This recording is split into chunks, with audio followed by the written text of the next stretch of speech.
कौन सा काम पति स्त्री के पीठ पीछे करें तो स्त्री बर्दाश्त नहीं कर पाती है। दोस्तों, आज की रोचक कहानी बहुत ही महत्वपूर्ण सीख देने वाली है। यदि इस कहानी को ध्यान से सुन लिया तो विश्वास मानिए जीवन में बहुत कुछ मुश्किलें आसान हो जाएंगी। तो चलिए ज्यादा विलंब न करते हुए आज की कहानी शुरू करते हैं। दर्शक बंधु, एक समय की बात है, हंसपुर के घने जंगल में एक विशाल पीपल के वृक्ष पर गिद्धराज अपने घोंसले में विश्राम कर रहे थे। उनकी जीवन संगिनी गिद्धनी दूर से उड़ती हुई उनके पास आती है। उनका चेहरा बड़ा ही गंभीर था और आंखों में एक अजीब सी बेचैनी झलक रही थी। गिद्ध ने देखा तो पूछा, हे प्रिय, क्या बात है? तुम इतनी विचलित और गंभीर क्यों दिख रही हो? क्या कोई समस्या है? गिद्धनी ने गहरी सांस ली और कहा, हे पियाजी, आज जब मैं पृथ्वी लोक के एक छोटे से गांव सुकल्पा में भ्रमण कर रही थी तो मैंने वहां एक अद्भुत दृश्य देखा। वो दृश्य देखकर मेरे मन में करुणा और ममता का सागर उमड़ पड़ा। गिद्ध ने उनकी ओर उत्सुकता से देखा और पूछा, हे प्रिय, ऐसा कौन सा दृश्य देखा तुमने जिसने तुम्हें इतना व्यथित कर दिया है? कृपया विस्तार से बताओ। तब गिद्धनी कहती है, हे स्वामी, मुझे आप एक बात बताओ कि वो कौन सा काम है जिसे पति औरत के पीछे करे तो उसे बर्दाश्त नहीं होता है। और मेरा दूसरा प्रश्न है कि वो कौन सा फूल सूंघने से पुत्र पैदा होता है। आगे गिद्ध की पत्नी कहती है, हे स्वामी, मैंने जो जो घटनाएं देखी हैं वो आज मैं तुम्हें अपनी आंखों से सुनाती हूं। जब मैं गांव सुकल्पा के एक भव्य मंदिर के पास गई, वहां मैंने देखा कि कितने ही श्रद्धालु पूजा करने के लिए आते जाते हैं। मैंने यह भी देखा कि कुछ माता पिता के पास 4-4 पुत्रियां हैं और कुछ के पास 4-4 पुत्र हैं। लेकिन जो माता पिता केवल पुत्रियों के ही माता पिता हैं, उनके चेहरे पर अधूरेपन का गहरा दुख झलक रहा था। उन्होंने थोड़ा रुककर कहा, वे माता पिता जिनके पास केवल पुत्रियां हैं अपनी संतान संपदा को अधूरा मानते हैं और एक पुत्र की प्राप्ति के लिए न जाने कितने प्रयास कर रहे हैं। पूजा पाठ, व्रत, उपवास सब कर रहे हैं, फिर भी उनकी सूनी गोद नहीं भर पा रही है। मित्रों, ये सुनाते सुनाते गिद्धनी की आंखें भर आई। उसने आगे कहा, हे स्वामी, क्या ऐसा कोई उपाय है जिससे इन माता पिता की सूनी गोद भर सके? क्या ऐसा कोई माध्यम है जिससे उन्हें पुत्र प्राप्ति का सुख मिल सके? तब गिद्ध ने गहरी मुस्कान के साथ कहा, हे प्रिय, तुमने जो प्रश्न किया है वो न केवल उस गांव का है बल्कि अन्य स्थानों के माता पिताओं के जीवन में दुख का एक बड़ा कारण है। आज मैं तुम्हें एक ऐसा अद्भुत रहस्य बताऊंगा जिसे जानने और अपनाने मात्र से ही यह समस्या समाप्त हो सकती है। गिद्धनी ने पूछा, हे स्वामी, कृपया मुझे वो उपाय बताइए। वो कौन सा माध्यम है जिससे यह संभव हो सकता है? तब गिद्ध कहता है, मैं तुम्हें एक ऐसे दिव्य फूल की कथा सुनाने जा रहा हूं जिसकी महिमा अद्भुत और रहस्यमयी है। इस फूल को केवल सूंघने भर से माता पिता की सूनी गोद भर जाती है। गिद्धनी ने आश्चर्य से पूछा, हे स्वामी, वो कौन सा दिव्य फूल है और उसे कैसे प्राप्त किया जा सकता है? कृपया मुझे विस्तार से बताइए ताकि मैं दुखी माता पिताओं की सहायता कर सकूं। गिद्ध ने उत्तर दिया, हे प्रिय, यह फूल अत्यंत दुर्लभ और दिव्य है। इसकी कथा सुनने मात्र से ही व्यक्ति को इस फूल की महिमा का ज्ञान हो जाता है। जो भी इस कथा को श्रद्धा और मनोयोग से सुनता है उसके सभी कष्ट समाप्त हो जाते हैं। तब गिद्धनी ने आग्रह करते हुए कहा, हे स्वामी, कृपया मुझे उस फूल की कथा सुनाइए। मैं उसे जानने के लिए बड़ी उत्सुक हूं। इससे मुझे न केवल संतोष मिलेगा बल्कि मैं इस ज्ञान को उन माता पिताओं तक पहुंचा सकूंगी जो पुत्र प्राप्ति के लिए बेचैन है। तब गिद्ध ने कहा, हे प्रिय, इस कथा को ध्यानपूर्वक सुनना क्योंकि इसमें कई रहस्यमयी बातें छिपी हैं। अब मैं ये कथा आरंभ करता हूं। मित्रों, गिद्ध कहानी सुनाता है। अमृतपुर नामक गांव में एक साधारण किसान गोवर्धन अपनी 6 बेटियों के साथ रहता था।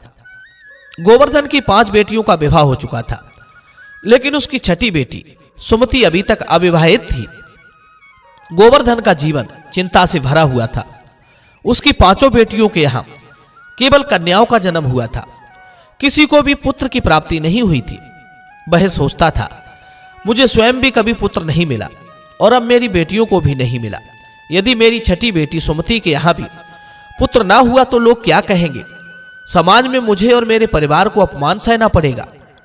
इन्हीं चिंताओं में घिरे गोवर्धन दिन रात दुखी रहता था। उसकी छठी बेटी सुमति को अपने पिता की पीड़ा का एहसास था। वो अक्सर अपने पिता के साथ जंगल में जाया करती थी ताकि उनकी मदद कर सके। एक दिन की बात है, गोवर्धन जंगल में लकड़ियां काटने और खेती का काम करने गया। दोपहर होते होते सूरज की गर्मी तेज हो गई। गोवर्धन ने अपने कपड़े उतारकर घास पर रख दिए और सुमति से कहा, बेटी जाकर मेरे कपड़े उठा लाओ। जब सुमति कपड़ों के पास गई तो उसने देखा कि वहां एक बड़ा सा नाग कुंडली मारे बैठा था। घबराकर वो दौड़ती हुई अपने पिता के पास लौट आई और कहा, पिताजी, आपके कपड़ों के पास एक नाग लेटा हुआ है, मैं कपड़े कैसे लाऊं? तब गोवर्धन किसान ने मुस्कुराते हुए कहा, डरने की कोई बात नहीं है बेटी, उस नाग को दूर हटा दो और कपड़े ले आओ, नाग कोई हानि नहीं करेगा। सुमति ने हिम्मत जुटाने की कोशिश की, लेकिन वो डर के कारण कपड़े नहीं ला सकी। गोवर्धन कपड़े वहीं छोड़कर काम खत्म करने के बाद घर लौट आया। अगले दिन गोवर्धन फिर जंगल में गया और सुमति भी उसके साथ गई। इस बार सुमति ने नाग को देखकर डरने के बजाय साहस से काम लिया। उसने नाग से कहा, हे नाग, तुम यहां क्यों लेटे हो? क्या मैं तुम्हारी कोई मदद कर सकती हूं? नाग ने उसकी बात सुनकर उत्तर दिया, हे कन्या, तुम बहुत दयालु हो। मैं साधारण नाग नहीं हूं, मैं एक शापित राजकुमार हूं। यदि तुम मेरी सेवा करोगी और हर दिन थोड़ा समय मेरे साथ बिताओगी तो मैं तुम्हें हर दिन धन और भोजन दूंगा। 3 वर्षों तक मेरी सेवा करने के बाद मेरा श्राप समाप्त हो जाएगा और मैं अपने असली रूप में लौट आऊंगा, तब मैं तुमसे विवाह करूंगा। सुमति ने कुछ क्षण सोचकर कहा, ठीक है, मैं तुम्हारी सेवा करने के लिए तैयार हूं, लेकिन तुम्हें वचन देना होगा कि तुम मेरे परिवार के किसी सदस्य को कोई हानि नहीं पहुंचाओगे। तब नाग ने सहमति में उत्तर दिया, कहा, ठीक है, तुम कल इसी समय यहां पर आ जाना, मैं तुम्हें अपना सफर शुरू करने के लिए तैयार पाऊंगा। मित्रों, सुमति घर लौटी और अपने पिता से कहा, पिताजी, मैंने आपकी गरीबी और अपनी बेबसी बहुत देख ली है। अब मैं अपनी किस्मत को बदलने के एक बड़ा कदम उठाने वाली हूं। कृपया मुझे घर छोड़ने की अनुमति दें, मैं ये सब आपके लिए कर रही हूं। मित्रों, गोवर्धन अपनी बेटी की यह बात सुनकर चिंतित हो जाता है। इधर गिद्ध कहता है, हे प्रिय, गोवर्धन अपनी बेटी सुमति को कहीं जाने नहीं देना चाहता था। उसे डर था कि जंगल में कुछ उसके साथ अनहोनी ना हो जाए, लेकिन सुमति ने तो जिद पकड़ ली थी। पिताजी, मैं अपनी गरीबी और आपकी चिंताओं से तंग आ चुकी हूं। अब मैं अपना भाग्य आजमाना चाहती हूं, कृपया मुझे इस काम के लिए रोके नहीं। गोवर्धन ने भारी मन से अपनी बेटी को अनुमति दी। सुमति अगले दिन नाग से मिलने जंगल में लौट गई। अगले दिन सुमति नाग से मिली। नाग उसे देखकर बहुत खुश हुआ और बोला, अब जब तुम यहां आ ही गई हो तो मुझे थोड़ी देर के लिए जंगल में घुमाने ले चलो। सुमति ने साहस दिखाते हुए कहा, ठीक है, मेरे पीछे पीछे चलो, हम जंगल में घूमने चलते हैं। मित्रों, दोनों जंगल में घूमने लगे। नाग सुमति के साथ समय बिताकर बहुत खुश हुआ। दिन भर जंगल में घूमते हुए शाम हो गई। तभी अचानक जंगल के एक हिस्से में एक शानदार महल प्रकट हुआ। वो महल ऐसा था जैसा सुमति ने अपने जीवन में कभी नहीं देखा था। महल के अंदर एक बड़ा सा कमरा था। उस कमरे में एक बड़ी सी मेज सजी हुई थी। मेज पर तरह तरह के स्वादिष्ट भोजन और मिठाइयां रखी हुई थी। सुमति ने पहले कभी ऐसा भोजन नहीं देखा था। नाग ने कहा, यह महल और इसमें रखी सभी चीजें तुम्हारे लिए हैं। आज से जब भी तुम मुझे जंगल में घुमाने लाओगी, तुम्हारे लिए यहां ऐसी ही व्यवस्था की जाएगी। मित्रों, सुमति ने भरपेट खाना खाया और महल के एक आरामदायक बिस्तर पर सोने चली गई। हर दिन सुमति नाग को 1-2 घंटे के लिए जंगल में घुमाने ले जाती थी और फिर उस महल में लौट आती थी। वहां उसके लिए शानदार व्यवस्था की जाती थी। इस प्रकार धीरे धीरे 1 वर्ष बीत गया। नाग और सुमति के बीच एक अनोखा रिश्ता बन चुका था। नाग ने हमेशा सुमति की हर जरूरत पूरी की और उसकी देखभाल की। एक दिन सुमति ने नाग से कहा, नागराज, मुझे अपने पिता और बहनों से मिलने की अनुमति चाहिए। वे मेरी चिंता करते होंगे, मुझे घर से आए बहुत समय बीत गया है।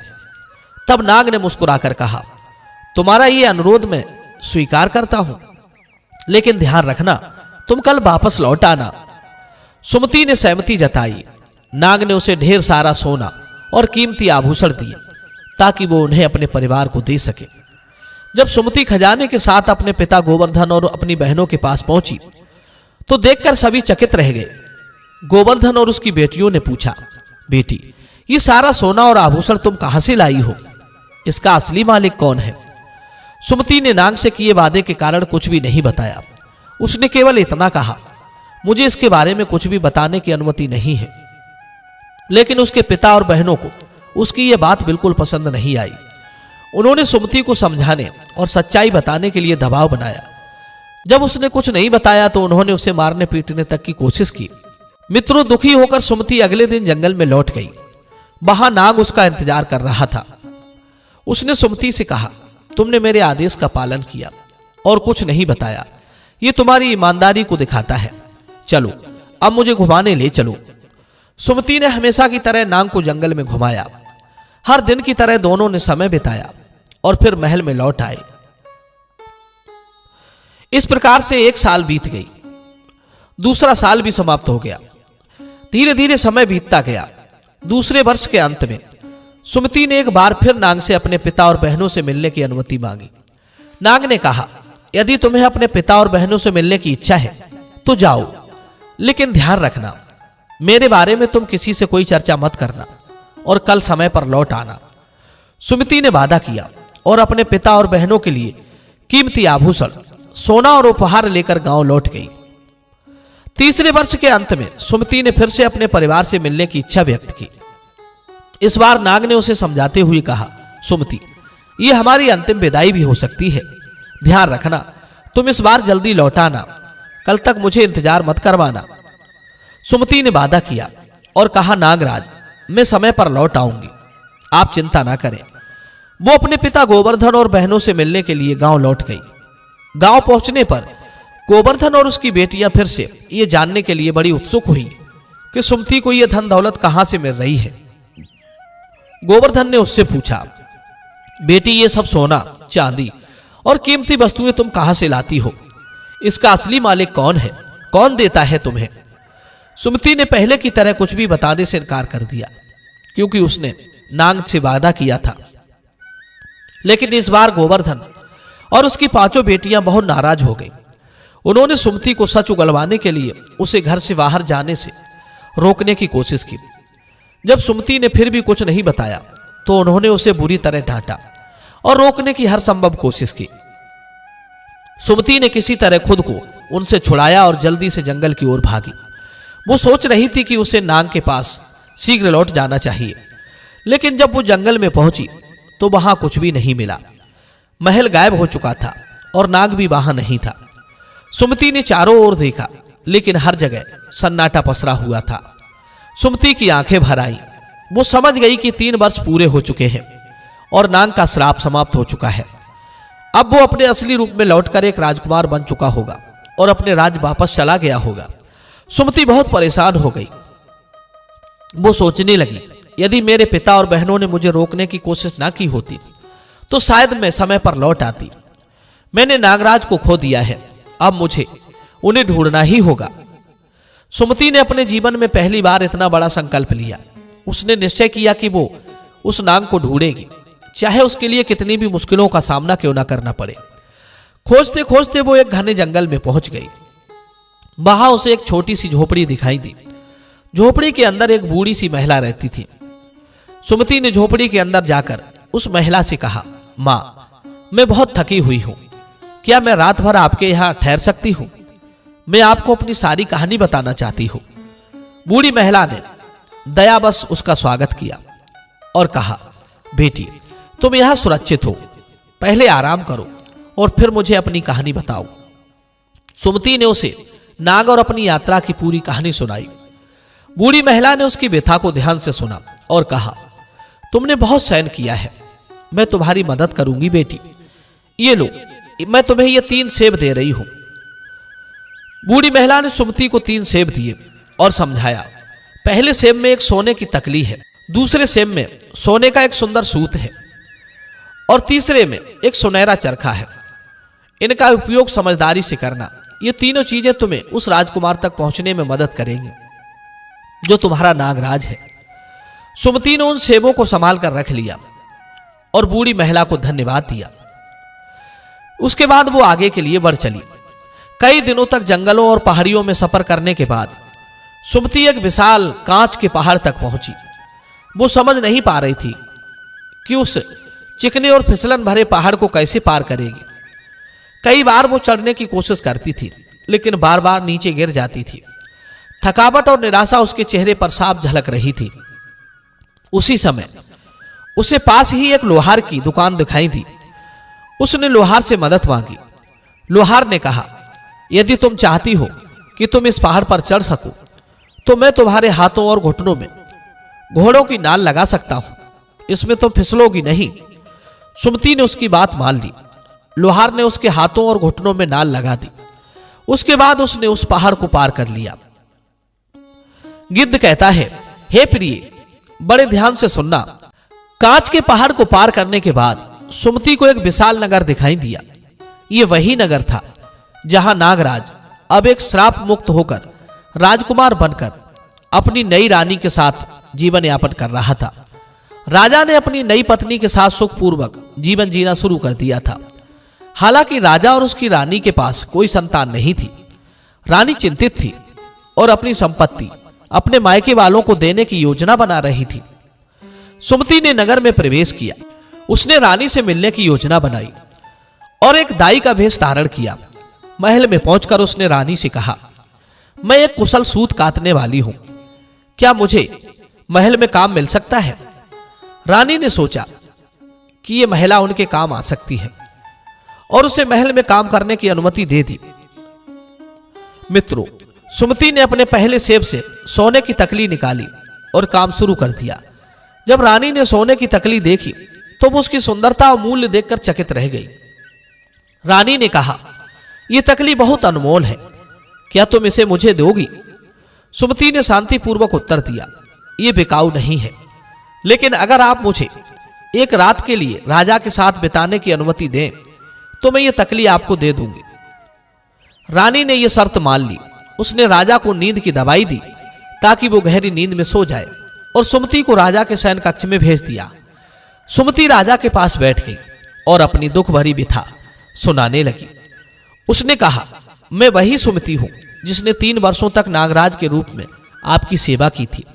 मैंने आपकी खातिर अपने परिवार और समाज की सभी कठिनाइयां झेली हैं, लेकिन अब आप मुझे भूलकर यहां सुखपूर्वक जीवन जी रहे हैं। लेकिन राजा गहरी नींद में सोया था और उसे कुछ भी सुनाई नहीं दिया। सुमति पूरी रात अपनी पीड़ा सुनाती रही। सुबह होते ही रानी ने सुमति को शयन कक्ष से बाहर निकाल दिया। दुखी होकर सुमति ने अपना दूसरा सेब तोड़ा। उसमें से सुनहरे धागे की एक सुंदर रील निकली। जब रानी ने इस रील को देखा तो वो उसकी भव्यता से प्रभावित हुई और उसे खरीदने की इच्छा जताई। रानी ने सुमति से कहा, यह धागा भी मुझे दे दो, इसके बदले तुम जो मांगोगी मैं तुम्हें दे दूंगी। सुमति ने जवाब दिया, यदि आप मुझे एक रात राजा के साथ बिताने दोगी तो यह रील मैं आपको दे दूंगी। रानी ने फिर वही योजना बनाई। उसने राजा को नींद की दवाई दी और सुमति को राजा के शयन कक्ष में भेज दिया। इस बार भी सुमति राजा के पास बैठ गई। उसने अपनी सारी बातें दोहराई और उसे यह एहसास दिलाने की कोशिश की कि वो वही सुमति है जिसने नागराज के रूप में उसकी सेवा की थी। लेकिन राजा फिर भी गहरी नींद में सोया हुआ था। उसकी आंखें तक नहीं खुली। हालांकि इस बार महल के बाहर एक सेवक ने सब कुछ देख लिया और सुन लिया। उसने देखा कि रानी ने सुमति को राजा के शयन कक्ष में ले जाने की अनुमति दी है। सेवक ने पूरी रात राजा के शयन कक्ष के बाहर खड़े होकर सुमति की बातें सुनी। अगले दिन उसने राजा को यह सारी सच्चाई बता दी। जब राजा को सेवक से यह बात पता चलती है तो उसने सुमति से मिलने का निश्चय किया। राजा अब समझ चुका था कि सुमति वही लड़की है जिसने उसके नाग रूप में 3 वर्षों तक सेवा की थी और जो उसकी सच्ची साथी थी। लेकिन राजा के लिए आसान नहीं था। रानी हर बार सुमति को सुबह होते ही शयन कक्ष से बाहर कर देती थी। राजा को यह भी समझना था कि वो अपनी रानी के षड्यंत्रों से कैसे निपटे। दर्शक बंधुओं, कई असफल प्रयासों के बाद सुमति ने अपना तीसरा और अंतिम सेब तोड़ा। इस बार उसमें से एक अद्भुत सुनहरा चरखा निकला। जब रानी ने उस चरखे को देखा तो उसकी सुंदरता और बारीकी से बनी कारीगरी से वो मोहित हो गई। वो तुरंत उस चरखे को पाने की इच्छा जताने लगी और कहने लगी, ये चरखा तो अत्यंत अनमोल है, क्या तुम इसे मुझे बेचोगी? सुमति ने शांतिपूर्वक जवाब दिया, ये चरखा बिकाऊ नहीं है, लेकिन यदि आप मुझे राजा से एक रात को मिलने देंगी तो मैं ये चरखा आपको दे दूंगी। रानी को चरखा चाहिए था, इसलिए उसने सुमति की यह शर्त मान ली। उसने हमेशा की तरह राजा को नींद की दवा देने की योजना बनाई, लेकिन इस बार सेवक ने राजा को पहले ही सब कुछ बता दिया था। उसने राजा से कह दिया था, महाराज, वो युवती कोई साधारण दाई नहीं है। उसने आपको गहरी नींद में रो रो कर अपनी पूरी व्यथा सुनाई है। आपको उसे जरूर सुनना चाहिए। राजा को यह सुनकर आश्चर्य हुआ। उसने सेवक की बात मानी और रानी की दवा पीने का नाटक किया। दवा को चुपचाप बाहर फेंक कर वो सोने का नाटक करता रहा। जब रानी ने सुमति को राजा के शयन कक्ष में भेज दिया तो सुमति ने राजा को सोते हुए पाया। सुमति राजा के पास बैठ गई और अपनी सारी दुख भरी पीड़ा बयां करने लगी। उसकी आवाज में गहरा दुख और निराशा थी। वो फूट फूट कर रोने लगी और बोली, अब मुझे समझ आया कि इस दुनिया में कृतज्ञता नाम की कोई चीज नहीं है। 3 वर्षों तक मैंने तुम्हारी नाग रूप में सेवा की। तुम्हारे लिए मैंने अपने पिता और बहनों की डांट सही। कांच के पहाड़ पर चढ़ने के लिए मैंने अपने हाथों और घुटने में लोहे के नाल बंधवाए, लेकिन तुमने ये सब भूलकर यहां रानी के साथ सुखपूर्वक जीवन बिताना शुरू कर दिया। अब मेरा क्या होगा? राजा, जो अब तक सोने का नाटक कर रहा था, उसकी हर बात ध्यान से सुन रहा था। राजा ने मन ही मन सोचा, एक तरफ मेरी रानी है जो मेरी संपत्ति को अपने मायके वालों को देना चाहती है और मुझे सम्मान नहीं देती है। दूसरी तरफ ये गरीब किसान की बेटी है जिसने मेरी इतनी सेवा की है और मेरे पास पहुंचने के लिए असंख्य कठिनाइयों का सामना किया है। मुझे इसके साथ न्याय करना चाहिए। मुझे इसे अपनाना चाहिए, चाहे मेरी रानी इस बात को तैयार हो या ना हो। मित्रों, राजा ने चुपचाप रात बिताई और अगले दिन के लिए एक बड़ा निर्णय लिया। अगले दिन राजा ने महल में एक बड़े उत्सव का आयोजन किया। पूरे नगर में ढोल नगाड़ों की आवाज गूंजने लगी। नगरवासियों को एकत्रित होने के लिए आमंत्रित किया गया। उत्सव के दौरान राजा ने सुमति को अपनी दाहिनी ओर बैठने के लिए बुलाया। सभी दरबारियों और नगरवासियों की उपस्थिति में राजा ने घोषणा की, यह युवती जिसे कठिन परिस्थितियों में मेरी सेवा की है और मेरे पास तक पहुंचने के लिए असंभव को भी संभव कर दिखाया है, ये मेरी सच्ची साथी है। मैं इससे विवाह करूंगा। महल में राजा और सुमति का विवाह बड़े धूमधाम से संपन्न हुआ। पूरे नगर में उत्सव का माहौल था। सभी ने इस नई रानी का स्वागत किया। सुमति के लिए ये दिन उसकी तपस्या और धैर्य का फल था। राजा ने सुमति से कहा, तुमने जो त्याग और समर्पण दिखाया है वो अनमोल है। अब से तुम मेरी रानी हो और इस महल की असली अधिकारिणी है। इस प्रकार सुमति रानी बनकर के राजा के पास रहने लगी। गिद्ध बोला, हे प्रिय, राजा की रानी राजा की दूसरी शादी बर्दाश्त नहीं कर पाई तो वो राजा और राजमहल को छोड़कर अपने मायके चली गई। राजा रानी सुमति के साथ, जो एक किसान की बेटी थी, उसके साथ बड़े आनंद से रहने लगा। विवाह के बाद पहली रात सुमति अपने कक्ष में सो रही थी। अपने कठिन सफर और संघर्षों के अंत के बाद भी उसके मन में एक चिंता थी। वो लक्ष्मी जी की उपासना करते हुए अपनी गोद भरने और पुत्र प्राप्ति की कामना कर रही थी। उस रात सुमति के सपने में माता लक्ष्मी प्रकट हुई। उनका रूप अद्भुत था। वे मुस्कुराते हुए बोली, हे पुत्री सुमति, तुम चिंता मत करो, तुम्हारी कामना अवश्य पूरी होगी। मैं तुम्हें एक ऐसा उपाय बताती हूं जिससे तुम्हें मनचाहा संतान सुख प्राप्त होगा। माता लक्ष्मी ने कहा, हे पुत्री, मासिक धर्म समाप्त होने के बाद बगीचे के उत्तर पश्चिम कोने में पूर्ण विकसित लाल और सफेद गुलाब की टहनियों को तुम रात में ढक देना। अगली सुबह सूर्योदय के समय उन्हें खोल देना। यदि तुम्हें पुत्र की कामना है तो लाल गुलाब को सूंघकर अपने पति के साथ संबंध बनाना। यदि पुत्री चाहिए तो सफेद गुलाब को सूंघकर संबंध बनाना। तुम्हारी मनोकामना अवश्य पूरी होगी। लक्ष्मी जी ने एक चेतावनी भी दी, लेकिन पुत्री ध्यान रखना, गलती से दोनों फूलों को एक साथ मत सूंघना। ऐसा करने से अनचाहा परिणाम प्राप्त हो सकता है। यह कहकर लक्ष्मी जी अदृश्य हो गई। सुमति जाग गई और उनके वचनों को ध्यानपूर्वक याद कर लिया। मित्रों, सुबह होते ही सुमति ने अपने सपने में माता लक्ष्मी से मिली इस दिव्य उपाय के बारे में राजा को बताया। राजा ने उसकी बात को गंभीरता से लिया और तुरंत महल के बगीचे में उत्तर पश्चिम कोने पर लाल और सफेद गुलाब के पौधे लगवाने का आदेश दिया। कुछ ही महीनों बाद गुलाब के पौधे पूर्ण रूप से विकसित हो गए और उन पर सुंदर सुंदर फूल खिलने लगे। राजा ने गुलाब की टहनियों को रात में ढकने का प्रबंध किया। सुमति ने मासिक धर्म के बाद शुद्ध होकर माता लक्ष्मी के निर्देश अनुसार बगीचे में जाकर लाल गुलाब को सूंघा और अपने पति राजा के साथ संबंध बनाए। कुछ समय बाद उसने गर्भ धारण किया। समय पूरा होने पर सुमति ने एक सुंदर पुत्र को जन्म दिया। पूरे महल और राज्य में उत्सव का माहौल था। राजा ने पुत्र प्राप्ति की खुशी में पूरे राज्य में नगाड़े बजवाए, मिठाइयां बांटी गईं और जरूरतमंदों को दान दिया गया। प्रजा को राजा और रानी के पुत्र की जन्म की सूचना दी गई और लोग राजा के न्यायपूर्ण शासन और सुमति के धैर्य की प्रशंसा करने लगे। दर्शक बंधु, सुमति ने माता लक्ष्मी द्वारा बताए गए इस उपाय को अपने पिता गोवर्धन और बहनों के साथ साझा किया। उन्हें भी इस उपाय का पालन करवाया और उनकी इच्छाएं भी पूरी हो गई। यहां तक कि राजा की पहली रानी, जो पुत्र प्राप्ति के लिए प्रयासरत थी, उसको भी जब ये खबर मिली तो उसने भी ये उपाय किया। सभी ने अपनी इच्छाओं के अनुसार पुत्र और पुत्री की प्राप्ति की। गिद्ध कहने लगा, हे प्रिय, इस प्रकार सुमति की कठिन तपस्या और धैर्य ने उसे अपने जीवन का सबसे बड़ा सुख दिला दिया।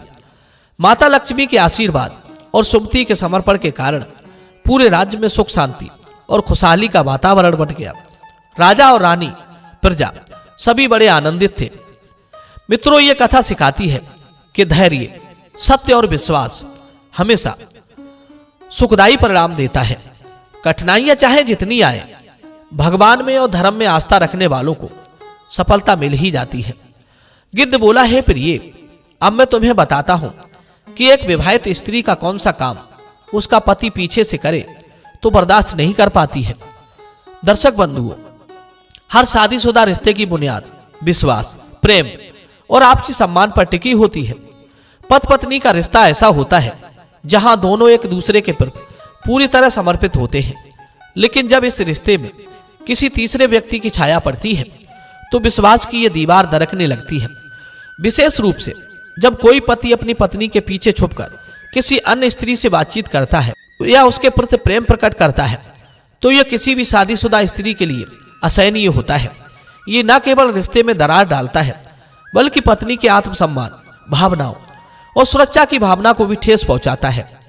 एक शादीशुदा स्त्री कभी ये बात बर्दाश्त नहीं कर सकती कि उसका पति उसके पीछे चोरी छिपे किसी और स्त्री से बातचीत करे या उससे कोई प्रेम संबंध रखे। गिद्धनी कहती है, हे पिया जी, ये बात आपकी बिल्कुल सही मालूम पड़ती है कि एक स्त्री ये काम कभी बर्दाश्त नहीं कर सकती। आपने इस बात का बड़े ही सुंदर ढंग से उत्तर दिया है। अब मैं आपको आपके दूसरे प्रश्न का उत्तर देता। तब गिद्ध कहता है, हे प्रिय, अब मैं आपको आपके दूसरे प्रश्न का उत्तर देता हूं। कौन सा फूल सूंघने से पुत्र पैदा होता है?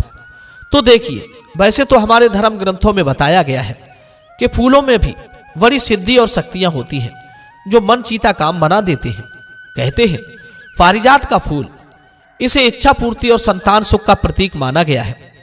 कमल का फूल, यह देवी लक्ष्मी और भगवान विष्णु से जुड़ा हुआ है और इसे जीवन में सुख समृद्धि लाने वाला माना जाता है।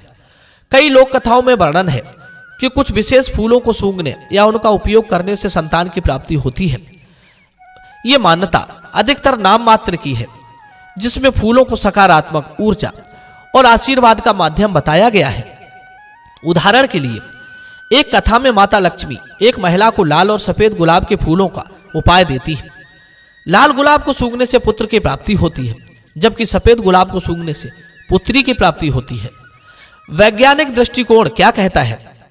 फूलों की महक या उनके उपयोग का संतान प्राप्ति से कोई प्रत्यक्ष संबंध नहीं है, लेकिन कई बार इन धार्मिक प्रतीकों का उद्देश्य मनोवैज्ञानिक होता है। ऐसा उपाय करने से व्यक्ति में विश्वास और आत्मविश्वास बढ़ता है, जो तनाव को कम करता है और शारीरिक मानसिक स्वास्थ्य को सकारात्मक रूप से प्रभावित करता है। फूल सूंघने से पुत्र पैदा होना धार्मिक मान्यताओं और लोक कथाओं का हिस्सा है, जिसका उद्देश्य लोगों में आशा, विश्वास और सकारात्मकता का संचार करना है। हालांकि इसे सच नहीं मानना चाहिए, केवल मन समझाने के लिए ऐसा कर सकते हैं। यदि संतान संबंधी कोई समस्या हो तो धार्मिक उपायों के साथ साथ चिकित्सीय परामर्श भी अवश्य लेना चाहिए।